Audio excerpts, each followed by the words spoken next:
नमस्कार साथियों। अभी हाल ही में जो है दोस्तों एसएससी ने अपने ऑफिशियल वेबसाइट पे एक नोटिफिकेशन जारी किया था कुछ दिन पहले, जिसको लेकर बच्चों में एक बहुत बड़ा डाउट आ चुका है। क्योंकि वहां पे जो बातें की गई थी कि एसएससी के एग्जाम पैटर्न में चेंजेस देखने को मिल सकते हैं, ऐसा लोगों को लग रहा है। तो उसके बारे में हम लोग यहां पे बात करने वाले हैं और हर एक चीज को क्लियर करने वाले हैं। छोटा सेशन रखेंगे 4 से 5 मिनट का और चीजों को समझने की कोशिश करेंगे। तो दोस्तों यही है कि सब यहां पे जो है एग्जाम क्या होगा, क्या बड़े बदलाव देखने को मिलेंगे हमें, और क्यों ऐसा लोग कह रहे हैं वो मैं आपको सबसे पहले बता देता हूं कि एसएससी ने कौन सा नोटिफिकेशन जारी किया था। ये एसएससी की ऑफिशियल वेबसाइट है। जब आप ऑफिशियल वेबसाइट पे आओगे, थोड़ा सा स्क्रॉल करके नीचे की तरफ, तो 18 अगस्त की तारीख में इन्होंने इंपॉर्टेंट नोटिस एक जारी किया था। जब आप इसको ओपन करोगे तो यहां पे देखिए लिखा हुआ है, candidates appearing for the senior secretariat assistant upper divisional clerk grade limited department competitive exam, ठीक है, और lower divisional clerk grade limited departmental competitive exam to be held 23/8/2026 are hereby inform that the question for descriptive paper will be displayed on the computer screen. Candidates are required to write their answer only in the designated space provided for each question in the physical answer booklet provided separately. मतलब जो departmental exam आपके शुरू होने वाले हैं 23 अगस्त 2026 से, उसमें दोस्तों डिस्क्रिप्टिव पेपर भी अब होगा, जिसमें दोस्तों क्वेश्चन जो है स्क्रीन पे दिखेगा और एक बुकलेट प्रोवाइड की जाएगी, उसमें स्पेस प्रोवाइड रहेगा, वहां पर आपको आंसर लिखना होगा। लेकिन अब सवाल बच्चों के मन में यह है कि सर ये सिर्फ डिपार्टमेंटल में होगा या हमारे भी एग्जाम में ऐसा देखने को मिल सकता है? क्योंकि अब ये सवाल क्यों आ रहा है उनके मन में, वो मैं आपको बता देता हूं। क्योंकि दोस्तों ये न्यूज में भी चल रहा है। अगर आप देखोगे न्यूज़पेपर का ये कट है जहां पे लिखा है एसएससी की परीक्षा में सब्जेक्टिव सवाल भी पूछे जाएंगे, ठीक है, जिसमें ये कहा है कि कर्मचारी चयन आयोग यानी कि एसएससी की परीक्षाओं में अब ऑब्जेक्टिव के साथ साथ जो है बहुकल्पीय प्रश्न विकल्प के साथ साथ डिस्क्रिप्टिव यानी विस्तृत जवाब लिखने वाले सब्जेक्टिव सवाल भी आएंगे, ठीक है। एसएससी विभिन्न परीक्षाओं को करवाता है, ठीक है, उसमें दोस्तों आपको ये देखने को मिल सकता है। एसएससी के चेयरमैन एस गोपाल कृष्णन के मुताबिक किसी भी परीक्षा के पहले चरण मतलब टीयर 1 के एग्जाम तो जो है पहले की तरह ऑब्जेक्टिव टाइप ही होंगे और उस परीक्षा के पैटर्न में कोई बदलाव नहीं होगा, मतलब टीयर 1 में कोई बदलाव नहीं होगा। किसी बड़ी भर्ती प्रक्रिया का प्रारंभिक चरण होता है। कंप्यूटर आधारित परीक्षा में एमसीक्यू सवाल होते हैं, इसमें सवाल जो है कई विकल्प होते हैं, ये सब कुछ आपको बताया है। लेकिन देखिए टीयर 2 की परीक्षा के लिए उम्मीदवार चुने जाते हैं। अंतिम चरण टीयर 2 में अब डिस्क्रिप्टिव सवाल भी होंगे ताकि कैंडिडेट का सही मायनों में एक स्किल टेस्ट किया जाए, क्योंकि पहले होता था, आपको याद होगा कि ऐसे राइटिंग हुआ करता था पहले, है ना, डिस्क्रिप्टिव हुआ करता था। इससे क्या होता है, लोगों की और स्किल टेस्ट को जो है दोस्तों देखा जाता है, तो इस वजह से ये कर रहे हैं। और कितना, तो ये 15 से 20% तक, तो इन्होंने कहा है सवालों का हिस्सा कितना होगा, 15 से 20% तक का होगा, ये ध्यान रखेगा। इसके बाद इन्होंने ये कहा है कि जो है दोस्तों 15% तक होगा, किसी में जो है 20% तक ऐसे सवाल होंगे।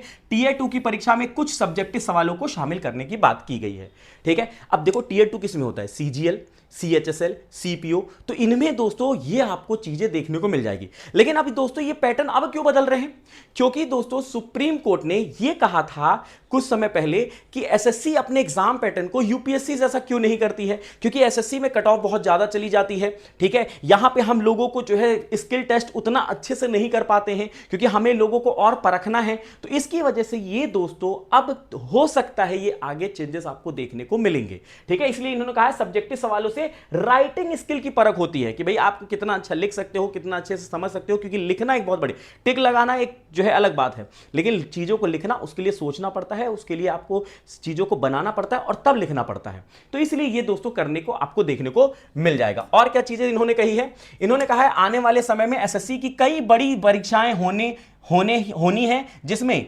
Combined graduation level CGL examination 2026 भी शामिल है, जिसमें 28 लाख से ज्यादा उम्मीदवारों के शामिल होने की उम्मीद है। यह परीक्षा भी 2 चरणों में होती है, टीयर 1 टीयर 2, तो टीयर 2 में भी आपको ये देखने को मिल सकता है, ठीक है। अब देखो जैसा कि मैंने कहा कि 15 से 20% तक का इन्होंने कहा है कि वेटेज रखेंगे टीयर 2 में। टीयर 2 में मान लीजिए आपके फॉर एग्जांपल 120 क्वेश्चन आ रहे हैं फॉर एग्जांपल, तो उसका 15 से 20% का जो वेटेज होगा वो दोस्तों होगा डिस्क्रिप्टिव का। किसका होगा, डिस्क्रिप्टिव का होगा, ये ध्यान रखेगा।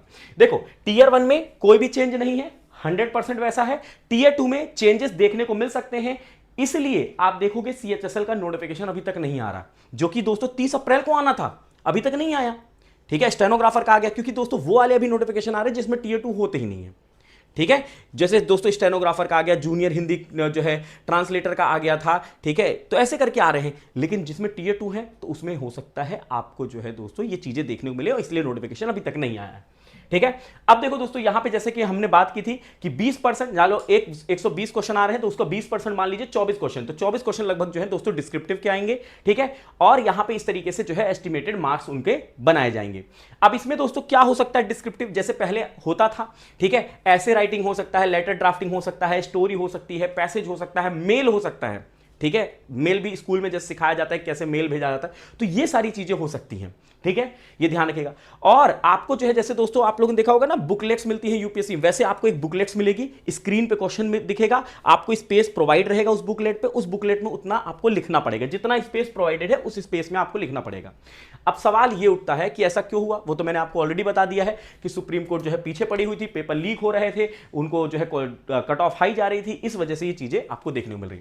अब सवाल आता है कि सर क्या ये क्वालिफाइंग होगा या मेरिट में इसके नंबर जुड़ेंगे, तो मोस्ट प्रोबेबल है इसको क्वालिफाइंग रखा जाएगा। क्यों रखा जाएगा, क्योंकि देखिए मैनुअली चेक करना एक तो टाइम टेकिंग होता है, और बहुत ज्यादा समय के साथ साथ जो है इसमें बहुत ज्यादा स्किल की भी, जो चेकर भी होगा उसको भी चाहिए भाई, है ना, बहुत ज्यादा समय लगाएगा ये सब। तो हो सकता है इसको सिर्फ क्वालिफाइंग रखा जाए, कि सिर्फ ये देखा जाए कि इस बच्चे ने, इसकी मंशा क्या थी, इसने सही लिखा है, इसने सही समझा है, और जो है दोस्तों ये परख कर उसको क्वालिफाइंग रखा जाएगा। ठीक है, और क्वालिफाई करने के बाद जो है दोस्तों आपको कहा जाएगा ठीक है कि आप क्वालिफाई हैं। अगर क्वालिफाई नहीं करोगे तो फिर आपके हो सकता है फाइनल लिस्ट में ना नाम आए, लेकिन हाँ क्वालिफाई करना पड़ेगा।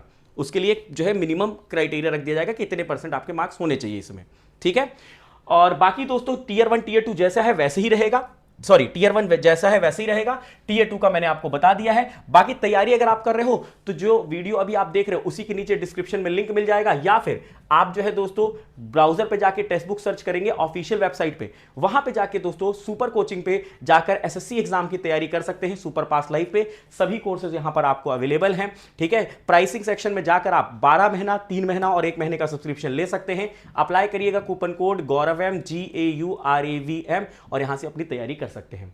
तो ये एक छोटा सेशन था, आई होप आपके लिए यूजफुल रहा होगा। अगर ऐसा है तो लाइक करिएगा, शेयर करिएगा, किसी प्रकार का डाउट होता है तो आप जरूर कमेंट बॉक्स में लिखिएगा, और आप इसके बारे में क्या सोचते हैं, अगर ये होता है आगे चल के तो ये क्या सही है आपके लिए या फिर गलत है, जरूर कमेंट बॉक्स में लिखिएगा, और जुड़े रहिएगा हमारे साथ टेक्स्ट बुक यूट्यूब चैनल पर। धन्यवाद।